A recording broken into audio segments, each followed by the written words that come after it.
میرے واجب الاحترام بھائیو دوستو بزرگوں، گزشتہ جمعہ ہم نے واقعہ معراج مختصراً اجمالاً سنا تھا۔ اس کا ایک حصہ ہم نے بیان کیا اور اس کا بقیہ حصہ بیان کرنا ہے۔ واقعہ معراج جہاں حضور سرور کائنات صلی اللہ علیہ وسلم کی عظمت اور آپ کی شان کا ایک ذریعہ ہے اور نشان ہے، وہاں امت کے لیے بھی بہت بڑا تحفہ ہے۔ اللہ تبارک و تعالی نے حضور صلی اللہ علیہ وسلم کو مسجد حرام سے مسجد اقصیٰ تک سیر کرائی، پھر اس کے بعد اللہ نے بلندیاں نصیب فرمائی، آقا کریم صلی اللہ علیہ وسلم کو ساتوں آسمانوں کی سیر کرائی، جنت اور جہنم کے مناظر دکھائے، عرش و کرسی کو رسول اللہ صلی اللہ علیہ وسلم نے دیکھا، پھر مزید بلندیاں نصیب ہوئی، آقا کریم صلی اللہ علیہ وسلم نے اپنے اللہ کا دیدار کیا، تحفے تحائف دیے، اور اس کے بعد آقا صلی اللہ علیہ وسلم کو اجازت ملی، آپ صلی اللہ علیہ وسلم تشریف لائے، اور یہ ایک رات کے مختصر سے وقت کے اندر یہ سب کچھ ہوا۔ تو بہت سارے لوگوں نے اس واقعے کا انکار کیا کہ یہ کیسا ممکن ہے، ایسا نہیں ہو سکتا۔ اللہ تعالیٰ نے قرآن کریم کے اندر اس واقعے کو سبحان الذی اسری بعبدہ لیلا من المسجد الحرام الی المسجد الاقصی الذی بارکنا حولہ، اس آیت مبارکہ میں بیان فرمایا ہے کہ اللہ نے اپنے محبوب کو سیر کرائی۔ جب اس آیت مبارکہ کے پہلے لفظ کو ہم غور سے پڑھیں تو اس کے اندر ہی رب تعالیٰ کی عجیب سی قدرت سامنے آتی ہے۔ سبحان، ہم پڑھتے ہیں نا تسبیح، سبحان اللہ، اے اللہ تو پاک ہے، تو اس کا لفظی اور ظاہری معنی ہم یہی کرتے ہیں کہ اللہ تو پاک ہے۔ حقیقت میں اس لفظ میں ہم اپنی عاجزی کا، کم مائگی کا اور رب تعالیٰ کی قدرت کا اقرار کر رہے ہوتے ہیں۔ سبحان کا لفظ وہاں بولا جاتا ہے جہاں انسانیت کی، کائنات کی طاقت ختم ہو جائے، جواب دے جائے اور رب تعالیٰ کی قدرت کا اظہار ہو، تو وہاں پر سبحان کا لفظ بولا جاتا ہے۔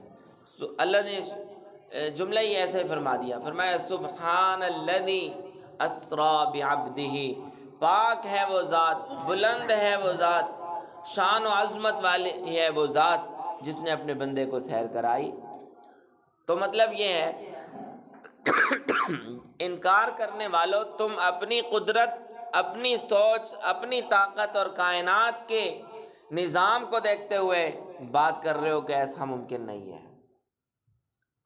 یہ جو انکار تم نے معراج کیا ہے وہ اپنے حساب سے کیا ہے، اور ہم یہ لفظ بتا کر تمہیں بتا رہے ہیں کہ یہ تمہاری قدرت کی بات ہی نہیں تھی، یہ تو اللہ تعالیٰ کی شان اور قدرت اور اس کے مشیت کا ایک معجزہ ہے نبی کا، کہ اس نے اپنی شان سے اپنے نبی کو اوپر بلا لیا۔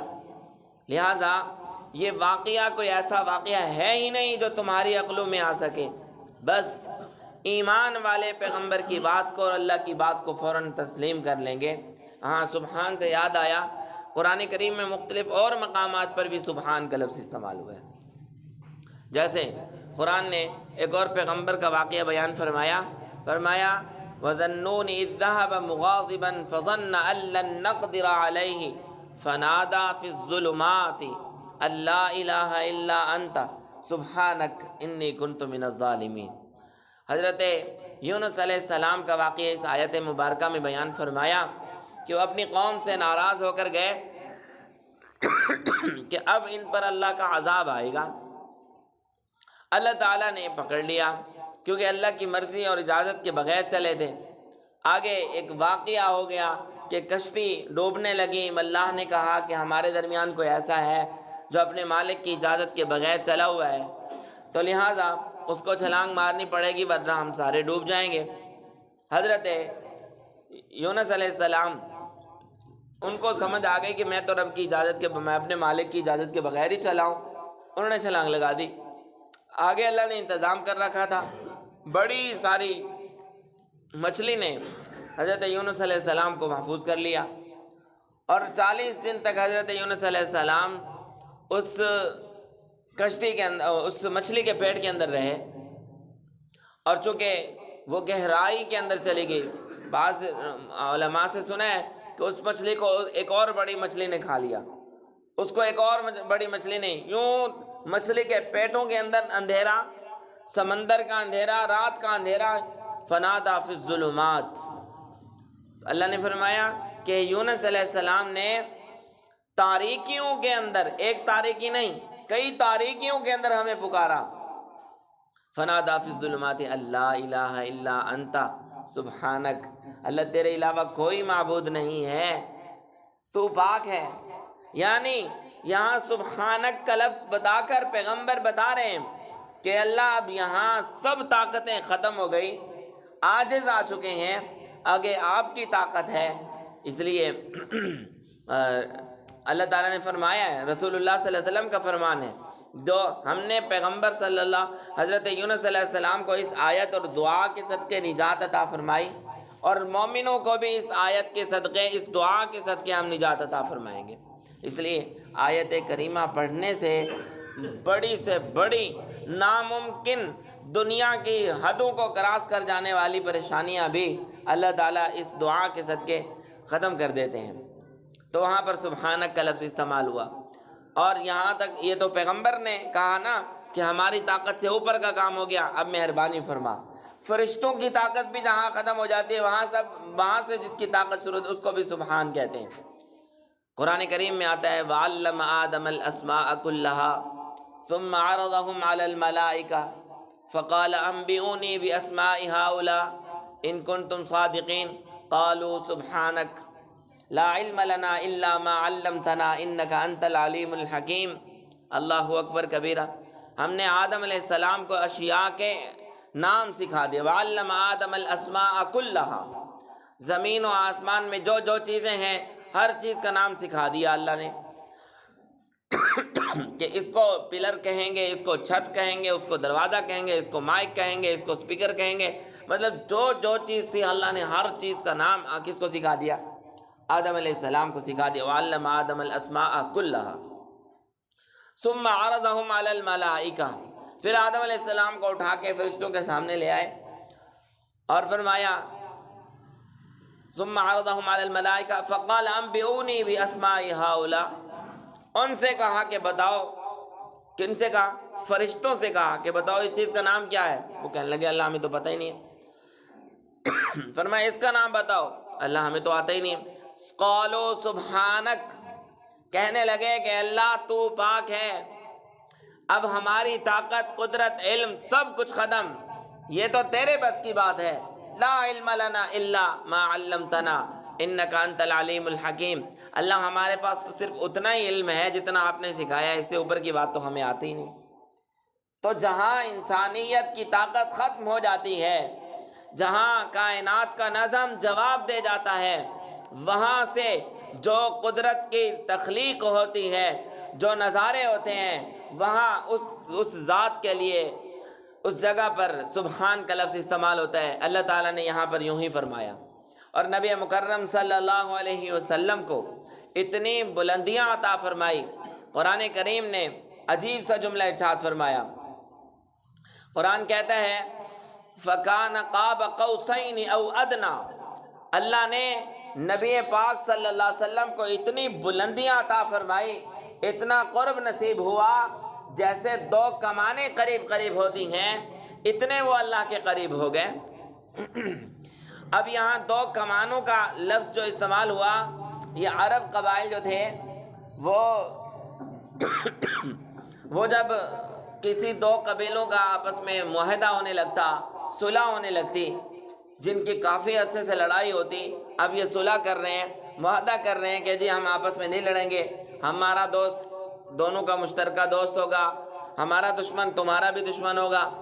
تو پھر وہ معاہدے کے بعد ایک کام کرتے تھے کہ دو کمانوں کو ملاتے، ایک اس قبیلے کا ایک اس قبیلے کا، دونوں کمانوں کو قریب ملا کے یوں تیر کھینچتے تھے، یعنی کمانیں دو ہوتی تھی اور دونوں سے تیر نکلتا اور سیدھا نشانے پہ لگتا۔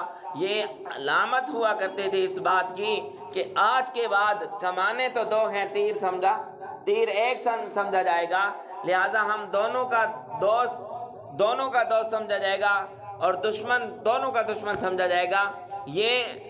یہ دو کمانوں کا مطلب ہوتا تھا۔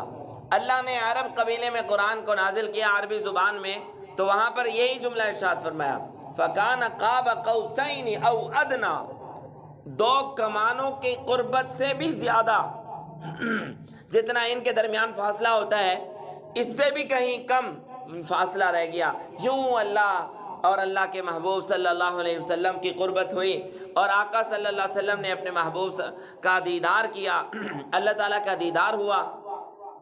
اور پھر اسی بات کو اگر ہم قرآن کریم میں دیکھیں کہ جیسے عرب قبیلے کہتے ہیں کہ میرا دشمن تیرا دشمن، تیرا دشمن میرا دشمن، ہم دونوں کا دوست بھی مشترکہ دوست سمجھا جائے گا۔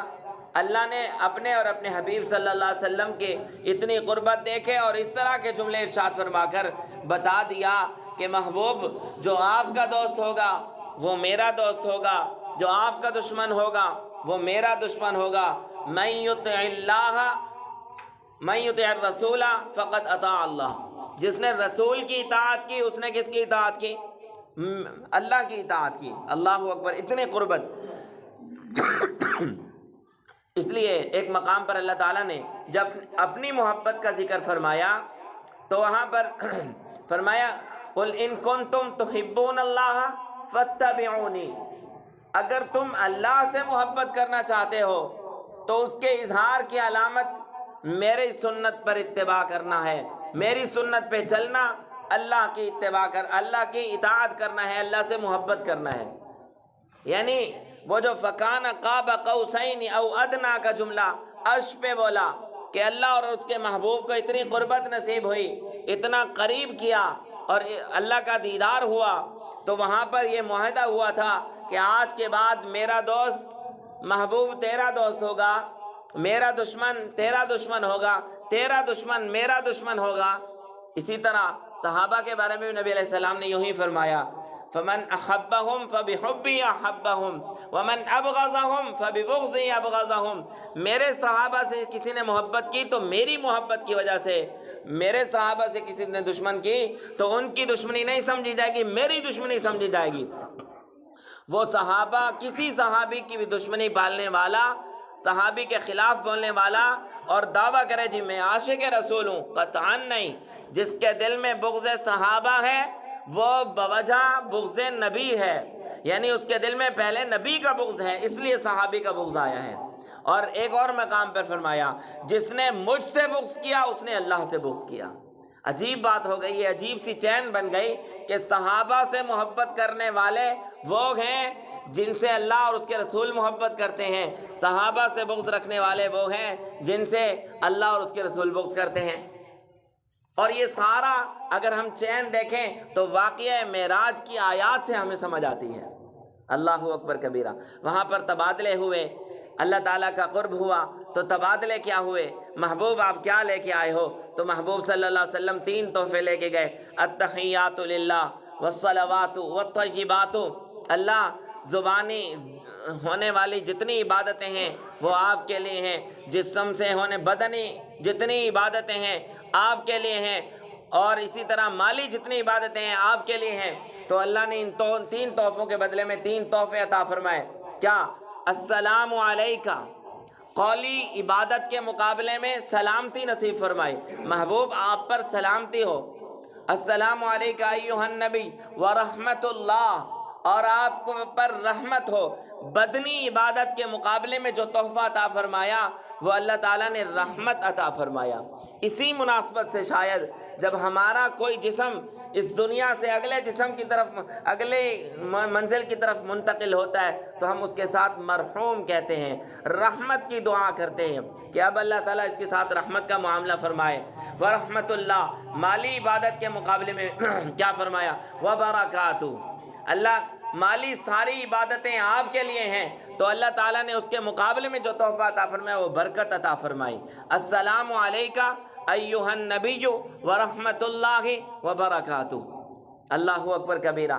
یہ 3 تحفے نصیب ہوئے۔ جب یہ 3 تحفے ملے تو محبوب صلی اللہ علیہ وسلم اپنی امت کو نہیں بھولے، فرمایا السلام علینا وعلی عباد اللہ الصالحین۔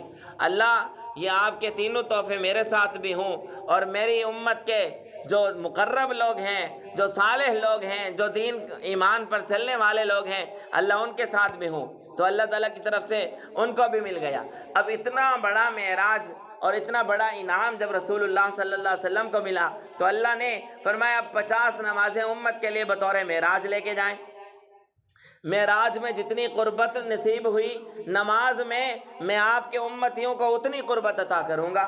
قرآن کریم میں فرمایا واسجد واقترب، محبوب آپ سجدے میں جائیے اور میرے قریب ہو جائیے۔ اس لیے جو امتی سجدے میں جاتا ہے وہ اللہ کے اتنا قریب ہو جاتا ہے۔ سب سے زیادہ قربت امتی کو اللہ سے جو ملتی ہے وہ سجدے کی حالت میں ملتی ہے، اور اسی سجدے کی وجہ سے نماز کو مومن کی معراج قرار دیا گیا ہے۔ اور یہ تحفہ فرمایا نبی علیہ السلام جب نیچے تشریف لائے، نبیوں سے دوبارہ ملاقات ہوئی، موسیٰ علیہ السلام سے ملاقات ہوئی کہ اللہ تعالیٰ نے یہ میری امت کے لیے 50 نمازوں کو تحفہ بھیجا ہے، تو آپ نے فرمایا نہیں حضرت، دوبارہ تشریف لے جائیے، آپ کی امت نمازیں نہیں پڑھ سکے گی اتنی، میری امت میں 2 نمازیں تھیں وہ نہیں ان سے ہوئی، تو آپ کی 50 کیسے پڑھے گی؟ بار بار آقا صلی اللہ علیہ وسلم تشریف لے گئے اور اللہ کے حضور درخواست کی کہ اللہ کم کر دیجئے۔ جب 5 نمازیں ہو گئی فرمایا آپ کی امت پڑھے گی تو 5 نمازیں میں 50 کا ثواب عطا کروں گا، اور ہم سے یہ 5 ہی نہیں پڑھی جاتی۔ یہ امت کو معراج کے موقع پر اللہ نے تحفہ عطا فرمایا۔ کس کی طرف سے تحفہ آیا ہے؟ وہ تحفہ کہ ایمان والوں کے بارے میں اللہ نے فرمایا والذین آمنوا اشد حبا للہ، ایمان والوں کو صرف اللہ سے محبت نہیں ہوتی، شدید درجہ کی محبت ہوتی ہے، اور جس کی محبت دل میں ہو وہ تھپڑ بھی مار دے تو اگلا ڈانس کرنے لگ جاتا ہے کہ میرے محبوب نے مجھے مارا ہے۔ ہاں، اگر اس کی طرف سے کوئی ادنا سا تحفہ آ جائے تو بندہ خوشی سے نڈھال ہو جائے کہ میرے محبوب نے، جس سے میری محبت ہے، جسے میں اتنا چاہتا ہوں، میں ٹوٹ کے چاہتا ہوں، مجھے تحفہ بھیجا ہے، تو اس کی خوشی کا عالم کیا ہوگا۔ اور فرمائے ایمان والوں کو تو سب سے زیادہ محبت ہی اللہ تعالیٰ سے ہوتی ہے، اور وہ اللہ تحفہ دے رہے ہیں، ہم قبول ہی نہیں کر رہے۔ شعبان کی پہلی تاریخ ہے، آگے رمضان شروع ہونے والا ہے، تو اللہ تعالیٰ کے اس تحفے کو دل سے قبول کریں۔ دعا ہے اللہ تعالیٰ ہم سب کو عمل کی توفیق نصیب فرمائے، 5 وقتہ نمازیں جماعت کے ساتھ اہتمام کے ساتھ پڑھنے کی توفیق عطا فرمائے۔ وآخر دعوانا ان الحمد للہ رب العالمین۔